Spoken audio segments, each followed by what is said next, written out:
காத்து எப்படி இழுக்கும்?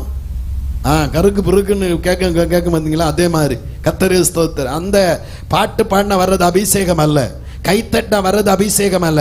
உனக்குள்ள பரிசுத்தாவியானவர் நிரப்பி இருந்தா நீ துதிக்க ஆரம்பிக்கும் போது அபிஷேகம் தானா வரும். யாரும் ஐயோ அபிஷேகத்தில் இன்னும் சத்தமாய், இன்னும் சத்தமாய், இன்னும் பலமாய் கையை தட்டுவோம் அப்படியெல்லாம் யாரும் இங்க இருந்து அவன் கட்டளையிட வேண்டிய அவசியமே கிடையாது. அபிஷேகம் பெற்றவன். ஏன்னா அவன் அபிஷேகத்தினுடைய அந்த ஞானஸ்தானம் என்பது அபிஷேகத்தில் மூழ்கி இருக்குதல். அல்லேலூயா. என் கண்ணில் இருக்கும், என் காதில் இருக்கும். ஆமென். அல்லேலூயா. ஆமென். ஸ்தோத்திரம். என்னுடைய கைகளில் இருக்கும், என்னுடைய காலில் இருக்கும். ஆமென். ஆமென். இதெல்லாம் அபிஷேகம் பெற்றவர்களுக்குள்ளே இருக்கிறது. பற்றாக்குறையோடு கூட ஆமென் 600 அடி ஆழத்தில் போய் ஆமென் அபிஷேகத்தை தேடி கண்டுபிடிச்சிட்டு வரக்கூடாது. ஆமென். போட்டு அடி அடி அடி. சில பைப்பில் பார்த்தீங்கன்னா தண்ணி கிடக்கு வராது. ஆமென். என்ன வராது? ஆமாம், போட்டு அடி அடி நடிச்சாலும் என்ன பண்ணாது? வராது. ஒரு சில இதில் அடியோ அடின்னு அடிச்சா அடிச்சதுக்காக வரும். ஆமாம். பிறகு அடின்னு அடி போட்டு அடிச்சா அடிச்சதுக்காக என்ன பண்ணும்? வந்துட்டேன்ல அப்படின்னு வரும். ஆமாம். கர்த்தருக்கு ஸ்தோத்திரம். அல்லேலூயா. இதெல்லாம் அபிஷேகம் அல்ல. அபிஷேகம் பெற்றவங்க கவனிங்க, உங்களை நீங்க ஏமாந்து கொள்ளாதீங்க. அபிஷேகம் இருக்குதுன்னா நீ வீட்டிலையும் பேசுவ. சிலருக்கு வீட்டில் போக வராது அபிஷேகம். வீட்டில் என்ன பண்ணாது? அபிஷேகம் வராது. இந்த பால்கார அமிஸ்தான் கண்ணாடே படே பார்ப்பேன். உங்கள் கண்ணுக்கு தெரியாது, என் கண்ணுக்கு தெரியும். கேட்டில் ஆளுக்கு ஒரு இந்த பால் கவரை பால் பையை தொங்க விட்டுற மாதிரி ஆளுக்கு பேரில் ஒரு கவரை தொங்க விட்டுட்டு போயிடுறீங்க. அமேஸ் அப்படின்னா அமேஸ் தோத்துறோம். பால்காரன் வரும்போது என்ன பண்ணுவான்? அந்த டப்பாவை எடுத்து பால் ஊத்துறது போல அவன் சபைக்கு வரும்போது அங்கேருந்து எடுத்துட்டு வருவீங்க. அபிஷேக டப்பாவை எடுத்துட்டு வந்து நிரப்புங்கப்பா, என்ன நிரப்புங்க. இப்போ நிரப்பியாச்சு. இங்கே என்ன பண்ணியாச்சு? ஒரு ஆட்டம் ஆடியாச்சு. ஆட்டிட்டு அபிஷேகத்தைங்க இதை வச்சு இங்கே பையில போட்டுட்டு போகிறது உங்கள் கண்ணுக்கு தெரியாது. இது ஆமாம். ஸ்தோத்திரம். அல்லேலூயா.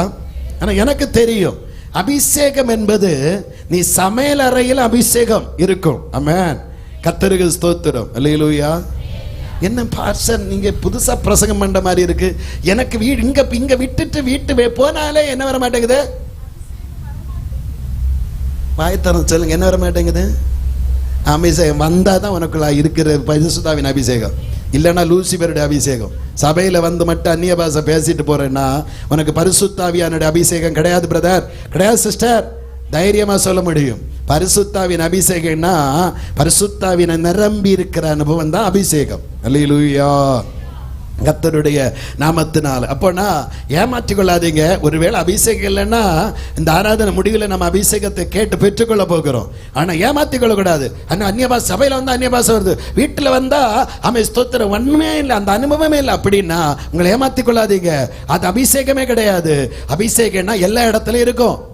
ஆவியானவர் உங்களிடத்திலிருந்து லீவ் வாங்கிட்டெல்லாம் நான் சர்ச்சுக்கிலே இருந்துக்கிறேன், வீட்டுக்கு வர முடியாது. வீட்டில் நம்ம நடந்து கொள்றது அப்படிதான். உன் கூட எங்கெல்லாம் நாங்கள் வீட்டுக்கு வர்றது? அமே ஸ்தோத்திரம். நீ சீரியல் பார்ப்ப, அமே ஸ்தோத்திரம். நீ சினிமா பார்ப்ப, சினிமா பாட்டு கேட்ப, அமே ஸ்தோத்திரம். செல்போனுக்குள்ள உள்ள தலையை விட்டுட்டு அமே ஸ்தோத்திரம். இந்த மாடு தலையை விட்டு காடிய கலக்க மாதிரி செல்போனுக்குள்ள உள்ள எல்லாம் கிடப்ப. நாம் எப்படி உங்களோட வீட்டுக்குள்ள வர்றது? நீங்க சொல்றது நியாயம் தான். ஆனா பரிசுத்தாவியானவர் வந்தா இதெல்லாம் அவுட் ஆயிருங்க. இதெல்லாம் என்ன பண்ணிரும்? அவுட்டாயிரும். எப்படி சொல்றேன் அப்படின்னா, இப்ப நம்ம வந்து நம்ம காலி குடம் இருக்குது. காலி குடம். ஆமென். அல்லேலூயா. பார்த்திருக்கீங்களா காலி குடம்? பார்த்திருக்கியம்மா? என்ன இது? ஆமே ஸ்தோத்திரம். இது அமெரிக்காவில் போய் பார்க்கணும் போல நீ பார்த்துட்டு இருக்கிற. ஆமே ஸ்தோத்திரம். ஆமென். இன்னைக்கு போ. ஆமே அண்ணா மேத்யூ இருக்காங்களா? அவன் கடையில் 40 ரூபா கொடுத்து ஒரு குடம் வாங்கி அதான் காலி குடம் ஃபர்ஸ்ட். ஆமே. அந்த காலி குடத்துக்குள்ள தண்ணி நிரப்புறதுக்கு முன்னாடி அதுக்குள்ள என்ன இருக்கும்? ஸ்தோத்திரம். என்ன இருக்கும்? சத்தமா சொல்லுங்க. சத்தமா சொல்லுங்க. ஆமா, அது வெறுமையா இருக்கும். அப்படித்தானே? ஆமா.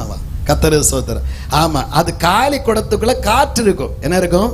காற்று இருக்கும். நீங்க ஆமே ஸ்தோத்திரம். ஒரு கப்பு தண்ணியை கோரி உள்ள ஊத்துறீங்க. ஊத்திட்டு சொல்றீங்க ஆமே காற்றே வெளியே போ, காற்றே. அடுத்த கப்பு, 2வது கப்பு காற்றே வெளியே போ. அப்படியே சொல்லிட்டா தண்ணி வருவீங்க. காற்றை குறித்து கவலையப்பட மாட்டீங்க.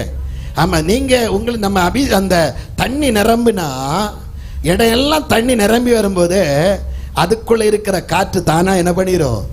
வெளியிதாங்க அபிஷேகம்.